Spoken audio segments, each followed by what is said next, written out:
बिस्मिल्लाहिर्रहमानिर्रहीम। मैं हूं मोहम्मद बिलाल इफ्तिखार खान और आप देख रहे हैं स्ट्रेटेजिक एनालिसिस को।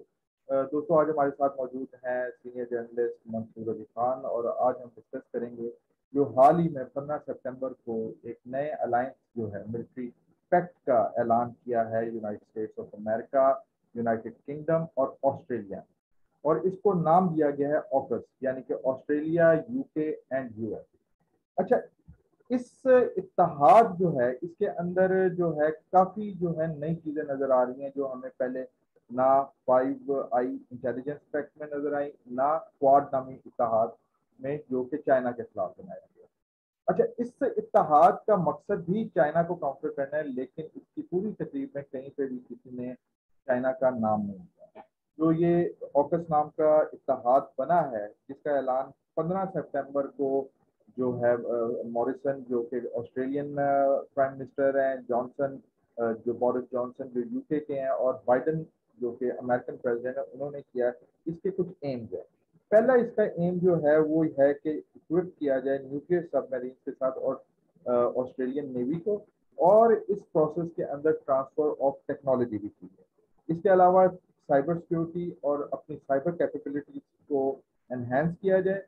तीनों मिलके इसके ऊपर रिसर्च करें और एनहेंस करें और इस मामले में जो है कॉपरेशन की जाए। इस पैक्ट के अंदर एक और चीज जिसकी पे बात की गई है वो मिसाइल टेक्नोलॉजी और कैपेबिलिटीज को बढ़ाना है। आर्टिफिशियल इंटेलिजेंस के अंदर रिसर्च को फरोग देना है और उस पर कॉपरेट करना है ताकि मिलिट्री यूज के लिए आर्टिफिशियल इंटेलिजेंस को यूज किया जाए। इसके अलावा क्वांटम कंप्यूटिंग में एक दूसरे के साथ कॉपरेट करना है और ऑस्ट्रेलिया की नेवी को उस हद तक पहुंचाना है कि वो इफेक्टिवली जो चाइनीज नेवी जो है पीएलए नेवी जो अपनी ताकत प्रोजेक्ट कर रही है इंडो पैसिफिक और एशिया पैसिफिक के अंदर, उसको काउंटर कर सके।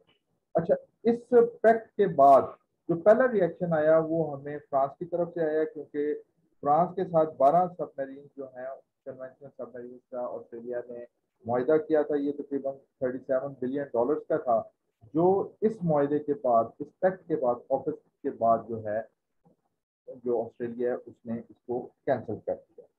इसके असरात क्या होंगे आज हम मंसूर से इस पर बात करेंगे, क्योंकि जब आप न्यूक्लियर टेक्नोलॉजी को ट्रांसफर कर रहे हो तो ये बेसिकली आप एक नई आर्म रेस को और न्यूक्लियर प्रोलिफरेशन की जो रिजीम्स है उनको नाकाम करते हुए प्रोलिफरेशन की तरफ आप अबेट कर रहे हो जो बाकी ममालिक हैं। तो मंसूर, पहले तो हम बात करते हैं, जब भी अब ऑफिस आ गया, इससे पहले क्वाड्स की बात करते थे और क्वाड्स के बाद हमें पता चला कि एक 5 आई नाम की एंग्लो सैक्सन जो है वो इंटेलिजेंस एक पैक्ट भी हुआ है और अब ऑफिस आ गया है। तो इंडो पैसिफिक में आखिर क्या प्रॉब्लम है अमेरिका को और उसके अलाइज को कि इस वक्त हमें तमाम कंसंट्रेशन जो चाइना के खिलाफ अमेरिका की है और उसके इत्तेहादियों की है वो इंडो पैसिफिक के एरिया के अंदर नजर आ रही बिस्मिल्लाहिर्रहमानिर्रहीम, बहुत शुक्रिया। अच्छा, आपने अपने इंट्रो में बिल्कुल कह दिया था कि ये जो है एक नई कोल्ड वॉर है और इसी वजह से जो खिते में जो है वो तमाम रीअलाइनमेंट हो रही है और बेसिकली जो पावर है वो चाइना की फेवर में जाता है और चाइना ही जो है वो यहाँ पे एक बड़ी कुव्वत है। तो अमेरिका जो है वो बड़े तवील अरसे से कोशिश कर रहा था कि किसी तरह चाइना को कंटेन किया जाए। तो अब वो अपने जो अपना जो इस रीजन में जो बैलेंस ऑफ पावर है वो अपने हक में करना चाहते हैं। और आपको मालूम है कि सोवियत यूनियन की डिसइंटीग्रेशन के बाद से इस टाइम ये पहली मर्तबा है कि चाइना को किसी अमेरिका को किसी बड़ी कुव्वत की तरफ से जो है वो एक मुकाबले का सामना है, कॉम्पिटेंसी का सामना है। और आपको पता है वो ताकत चीन है। तो उसमें उनको दो लिहाज से एक तो खतरात हैं। एक तो चीन जो है इकोनॉमी में बहुत तरक्की कर चुका है, मिलिटरीली भी बहुत बहुत स्ट्रांग है और वो पूरे जो ये खिता है उसको इंटीग्रेट करने की तरफ जा रहा है। बीआरआई के बारे में हम बहुत बात कर चुके हैं कि वो किस तरीके से पाकिस्तान के थ्रू अरेबियन सी और इंडियन ओशन तक चाइना को रसाई दे रहा है, फिर दूसरी साइड से मोरक्को के थ्रू वो रशिया को दे सकता है, अफगानिस्तान के थ्रू वो सेंट्रल एशिया तक दे सकता है। तो वहां पे तो चाइना जो है वो बिल्कुल इस टाइम रुक नहीं रहा और वो उस पर बहुत अच्छे तरीके से काम जारी है। और अमेरिकन विड्रॉल के बाद अफगानिस्तान के जो तालिबान हैं उनके साथ भी चाइना की एक अच्छी वर्किंग रिलेशनशिप कुछ मामला को हट के अभी तक जारी है। और पाकिस्तान के साथ तो वैसे ही जो है चाइना के बहुत अच्छे ताल्लुकात शुरू से रहे हैं, लेकिन जब से अमेरिकन विड्रॉल हुआ है तो पाकिस्तान चाइना के और करीब हो गया है। अब ये जो एशिया पैसिफिक का रीजन है, आपको पता है कि जो पैसिफिक ओशन है वो दुनिया का सबसे बड़ा समंदर है और ये जो है ये वैसे तो 3 बर-ए-आज़मों को जोड़ता है, लेकिन अगर आप साउथ अमेरिका और नॉर्थ अमेरिका को अलग अलग करते हैं तो ये 4 बर-ए-आज़मों यानी कॉन्टिनेंट्स को जोड़ता है। उसमें ऑस्ट्रेलिया भी आ जाता है और फिर साथ ये एशिया को जोड़ता है। और दुनिया की तकरीबन 2/3 जो तजारत है वो इसके थ्रू होती है। और इसमें साउथ अमेरिका, एशिया, ऑस्ट्रेलिया पे अगर आप ये जो पैसिफिक ओशन के थ्रू कंट्रोल कर लिया जाए तो फिर जो बाकी सारी दुनिया है उस पर आप एक अच्छा होल्ड कायम कर सकते हैं। अभी जो पैक्ट हुआ है, आपको मालूम है कि आपने खुद जिक्र किया कि 5 आई इंटेलिजेंस कॉपरेशन का मुआहदा था, फिर क्वाड्स ऑलरेडी एग्जिस्ट करते हैं, तो इसकी क्यों जरूरत थी? मतलब मुझे जो बात समझ आई है कि ये बेसिकली जो है ऑस्ट्रेलिया को इस टाइम इस खिते का चौकीदार बनाना चाहते हैं, उसी तरह शायद जैसे इन्होंने इसराइल को मिडिल ईस्ट में क्रिएट किया हुआ है, और इंडिया पे भी ये उसी तरह काम कर रहे हैं साउथ एशिया में। लेकिन ये एंग्लो सेक्शन इन्होंने इस वजह से रखा है कि शायद ये टेक्नोलॉजी ट्रांसफर के लिए उस तरीके से अभी भी जापान और इंडिया पे ये भरोसा नहीं कर रहे हैं, और शायद वो इंडिया को इसमें शामिल नहीं करना चाहते थे। और ये सारी टेक्नोलॉजी इस तरीके से अपने जो एंग्लो सेक्शन से मुराद आप ये ले लें कि जो इंग्लिश बोलने वाले ममालिक हैं। दूसरा जो उन्हें चाइना से खतरा है, एक तो हार्ड पावर का है, फिर इकोनॉमी का खतरा है। दूसरा उन्हें एक वो थ्रेट ये भी फील कर रहे हैं कि जो चाइना का कल्चर है, जो चाइना की सॉफ्ट पावर है, वो भी बड़ी तरीके से जो है दुनिया में फैल रही है। तो उसको कंटेन करने के लिए भी जो जितने भी इंग्लिश स्पीकिंग ममालिक हैं, अपने कल्चर को बचाने के लिए ये इकट्ठे हो रहे हैं। और आपको मालूम है कि फ्रांस के साथ अभी आपने खुद बता दिया कि पहली मरतबा है बड़े अरसे के बाद, मेरा नहीं ख्याल कि लास्ट टाइम ये कब हुआ होगा, इवन इराक वार में भी इन्होंने जो अपना एम्बेसडर वापस बुलाया है, 2003 में अपना हुआ था सफीर जब। वापस। हाँ हाँ, 2003 में, सॉरी। हाँ, बोलिए लेकिन मेरा ख्याल बोलिए। है उस वक्त भी एम्बेसडर वापस नहीं बुलाया था, अगर if I am not wrong. ताल्लुकात इनके हुए थे खराब, लेकिन एम्बेसडर फिर भी रहा था अमेरिका में। ये फर्स्ट टाइम बहुत अरसे बाद है कि उन्होंने अपना एम्बेसडर ही कॉल कर लिया। और उसमें जो फ्रांस इस टाइम जो पोजीशन ले रहा है वो ये कह रहे हैं कि इन्होंने हमें बैक बाइट किया, यानी इन्होंने पीठ में छुरा भून दिया हमारे, यानी बहुत बड़ी स्टेटमेंट है ये। और इस टाइम आपको फिर यूरोप जो है प्रैक्टिकली जो है वो 2 हिस्सों में डिवाइडेड भी नजर आता है। अब आप इस माहदे को देखें तो इसमें जो है ये नेवल बेस जो बना रहे हैं, जिसमें ये न्यूक्लियर सबमरीन्स देंगे, और उसके अलावा इंटेलिजेंस शेयरिंग का आपने बता दिया, उसके अलावा मजीद जो है वो क्रूज मिसाइलों की फरामी का भी शायद बात चल रही है। तो इसका मकसद ये है बेसिकली कि चीन जो है वो एशिया पैसिफिक में जो है वो उस तरीके से खुलकर काम ना कर सके, और अमेरिका पे डिपेंडेंट हो जाए वो हर चीज में। अब दिलचस्प बात यह है कि इस वक्त जो है वो सिर्फ 6 ममालिक के पास जो है इस टाइम न्यूक्लियर सबमरीन्स है। उसमें अमेरिका के पास 68 हैं, रशिया के पास 29 हैं, इसी तरह फ्रांस के पास 8 हैं, ब्रिटेन के पास हमें 11 हैं, और इंडिया के पास 1 है, और चाइना के पास जो है वो इस टाइम तकरीबन 12 सबमरीन्स हैं। तो आप ये अंदाजा कर लें कि किस तरीके से बैलेंस ऑफ पावर जो है वो अमेरिका जो है अपने हक में यहाँ पे शुरू करना चाह रहे हैं। और दूसरा, न्यूक्लियर सबमरीन से मुतालिक बात ये तो है, वो जरूरी नहीं है कि इसमें आप न्यूक्लियर हथियार रखें, लेकिन ये जो इसका जो फ्यूल होता है वो न्यूक्लियर रिएक्टर से चलता है। और इसमें जो होता है कि ये जो फ्यूल होता है न्यूक्लियर रिएक्टर से चलने के बाद जो सबमरीन है उसकी स्पीड बहुत ज्यादा हो जाती है, वो बहुत ज्यादा लोड बर्दाश्त कर सकती है, फिर वो बड़े लंबे तवील अरसे तक जो है वो पानी के अंदर रह सकती है। और इसमें सबसे बड़ी बात है कि उसे ट्रेस करना जो है वो बिल्कुल तकरीबन नामुमकिन हो जाता है, क्योंकि वो जो ट्रेडिशनल फ्यूल होता है वो एक लकीर सी छोड़ता है पानी के ऊपर, तो वो इजीली ट्रेस हो सकता है। लेकिन न्यूक्लियर सबमरीन के साथ ये जो है वो मामला नहीं होता। अब इस मायने में आप ये देखें कि इंग्लैंड जो है वो क्वाड्स में नहीं है, वो उसे क्वाड्स में एडजस्ट कर सकते थे, लेकिन उन्होंने फिर भी ये फैसला किया है कि एक अगर अलग से मुआहदा करके एक अलग जो है वो पूरा एक अलायंस क्रिएट किया जाए। इंग्लैंड जो है वो शुरू से ही अमेरिका के साथ रहा है, और वो उनका कासा लेस का काम करते रहे हैं। आपको याद है जब अमेरिकन ने इराक पे अटैक किया था तो पूरी दुनिया उनके खिलाफ थी, लेकिन टोनी ब्लेयर वो वाहिद शख्स था जो उस टाइम खुल के जॉर्ज बुश की हिमायत कर रहा था।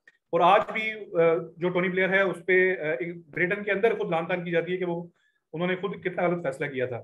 तो अब आप ऑस्ट्रेलिया और चीन के ताल्लुकात को देखें तो ऑस्ट्रेलिया और चीन के ताल्लुकात जो हैं वो एज सच इतने बुरे नहीं रहे हैं हिस्टोरिकली, लेकिन उसमें जो चीज़ें हुई हैं अभी, जब कोविड का इशू आया था तो अमेरिका ने ऐलान किया था कि हमने इसकी इंटरनेशनल तहकीकात करवानी है, तो चाइना ने मुखालफत की थी, लेकिन ऑस्ट्रेलिया ने अमेरिका का साथ दिया था। जब ऑस्ट्रेलिया में अभी हाल ही में जो समर फायर्स हुई थी फॉरेस्ट में, उसमें बहुत ज़्यादा नुकसान हुआ था, तो अमेरिका ने खुलकर ऑस्ट्रेलिया का बड़ी मदद की थी, और उसके बाद से ऑस्ट्रेलिया जो है वो प्रैक्टिकली जो है वो अमेरिकन कैंप में चला गया है।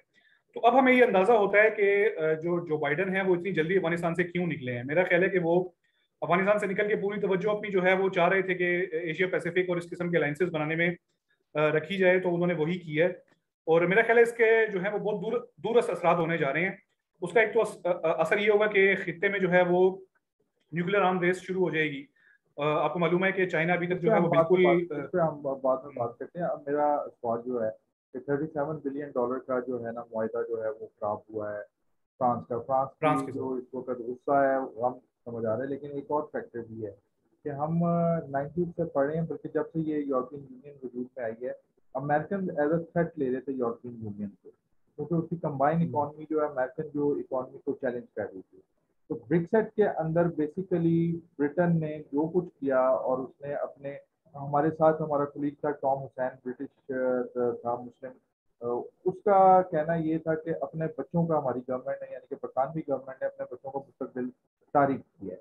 तो बरतानिया तो अलग हो गया, लेकिन हमने फिर ये भी देखा कि हवावे के मामले में जिस तरीके से ट्रंप ने किया और अमेरिकन एडमिनिस्ट्रेशन की तरफ से हुआ, लेकिन उसके बावजूद बरतानिया का जाना इसलिए जरूरी था कि उसके बाद कोई ऑप्शन नहीं है कि वो अमेरिका के अलावा, क्योंकि दोबारा यूरोपियन यूनियन में तो नहीं आता, तो वो कर सकता है। इसका नुकसान आपका क्या ख्याल है कि इस ऑकस के बाद इसके कॉन्सिक्वेंसेज जो है वो यूरोप में भी भुगतने पड़ेंगे, क्योंकि ईयू का मेन बड़ा मुल्क जो है फ्रांस जो है वो इस वक्त बड़ा हुआ है। और हमने ये भी देखा आज से कुछ महीने पहले चाइना के साथ इन्वेस्टमेंट डील भी की है बरतानिया ने।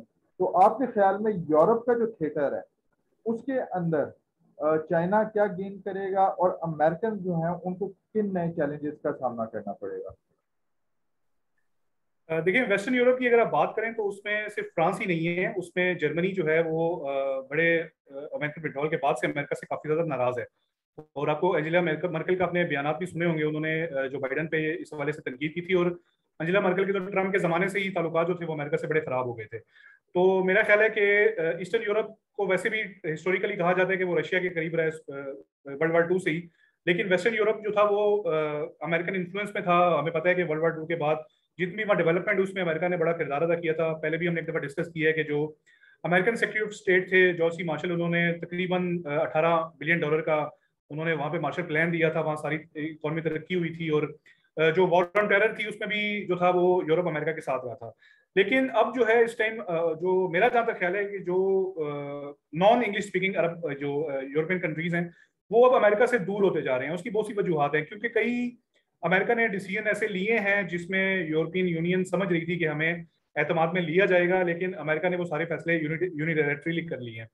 अब जो है वो वैसे भी अमेरिका की जो तवज्जो है वो एशिया पैसिफिक की तरफ है, और वो मिलिट्री अलायंसेस में ज्यादा तवज्जो दे रहा है। जबकि जब से ये कोविड आया है उसमें यूरोपियन इकोनॉमीज जिस तरीके से तबाह हुई हैं, आपको पता है जर्मनी और इटली और स्पेन में किस तरीके से पूरी की पूरी मतलब ब्रीड खत्म हो गई। तो इस टाइम उनकी इकोनॉमी जो है वो इस टाइम वॉर्स और इस तरह के जो मिलिट्री अलायंस है वो अफोर्ड ही नहीं कर सकती। और फिर आपको पता है $37 बिलियन जो है वो बहुत बड़ी एक अमाउंट होती है। और उसका और बगैर आप इतने बड़े मुल्क को एतमाद में लिए, जो एक यूरोप की मेरे ख्याल में पहली या दूसरी बड़ी पावर है, ब्रिटेन तो खैर अब अलग हो गया है, उस आपने यूनिलैटरली जो है वो ऑस्ट्रेलिया के साथ मुआहदा कर लिया, तो उस पर फ्रांस का जो है वो सीखा होना तो बनता है।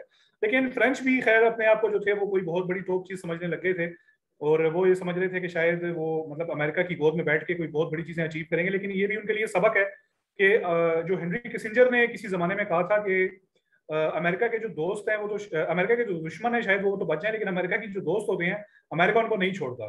तो यही चीज हमें नजर आ रही है। और ये इस टाइम जो है मेरा ख्याल है कि जो रीअलाइनमेंट हो रही है ये एशिया पैसिफिक में अब जो सॉफ्ट पावर और हार्ड पावर दोनों के लिहाज से जो एंग्लो सैक्सन ममालिक हैं वो अपनी बर्तरी या बैलेंस ऑफ पावर अपने हक देखिए, में करना उसमें चाह रहे हैं। उसमें बात ये कि जो इंडो पैसिफिक या एशिया पैसिफिक है वो तो सिर्फ एक थिएटर है ना।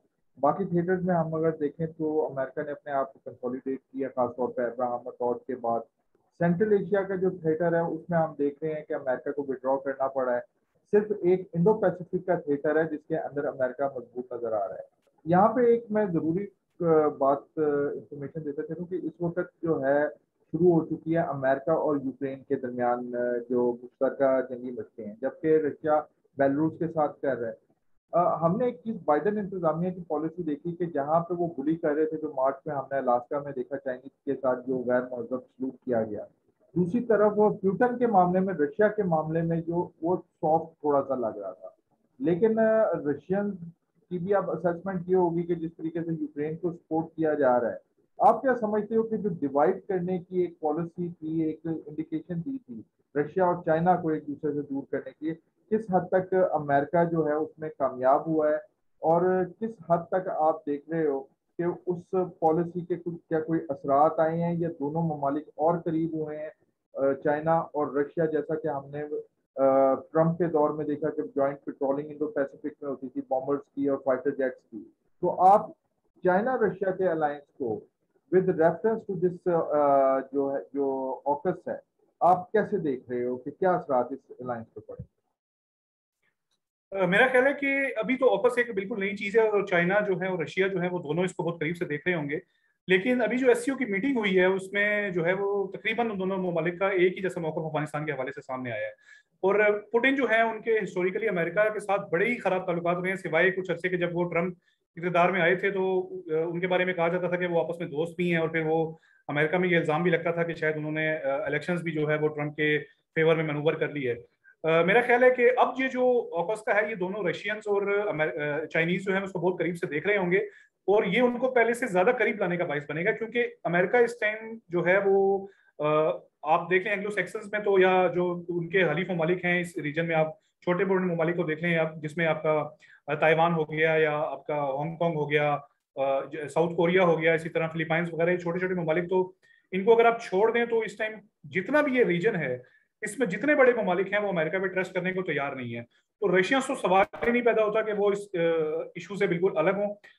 पिछले दिनों आपको पता है कि यूक्रेन की आपने बात की, तो यूक्रेन में जिस तरीके से वहाँ पे रशिया और अमेरिका के दरमियान, मेरे ख्याल में 2015 या 16 की बात है, जिस तरीके से वहाँ पे इनके दरमियान एक क्लैश हुआ था, फिर वहाँ पे टेक ओवर भी हो गया था। फिर जॉर्जिया के मसले पे जो था, रशियंस ने जब अटैक किया था तो उसके बाद भी इनके दरमियान एक तल्खी हुई थी। तो मेरा नहीं ख्याल कि रशियंस जो है वो ये देखेंगे कि अगर यहाँ पे चाइना के खिलाफ कोई मनूवरिंग हो रही है तो रशियंस उससे महफूज रह सकेंगे। तो मेरा ये ख्याल है कि ये जो ऑकस है ये आने वाले दिनों में रशिया और चाइना को मजीद करीब लेके आएगा। बिल्कुल ऐसा ही लग रहा है, क्योंकि रशियंस को भी टेस्ट है कि किस तरीके से रशिया सोवियत यूनियन को तोड़ा गया और किस तरीके से अमेरिका गेम खेलता है, तो वो तो एक्सपीरियंस है। लेकिन फिर भी एक एप्रीहेंशन होती है क्योंकि चाइना भी एक बड़ी पावर बन चुका है, उनका और आपको पता है कि फिर पावर एक दूसरे के साथ तब तक चलती है जब उनका ना हो।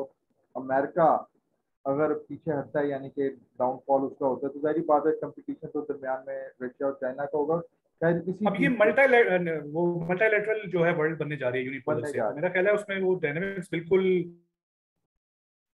तब्दील हो जाए। है।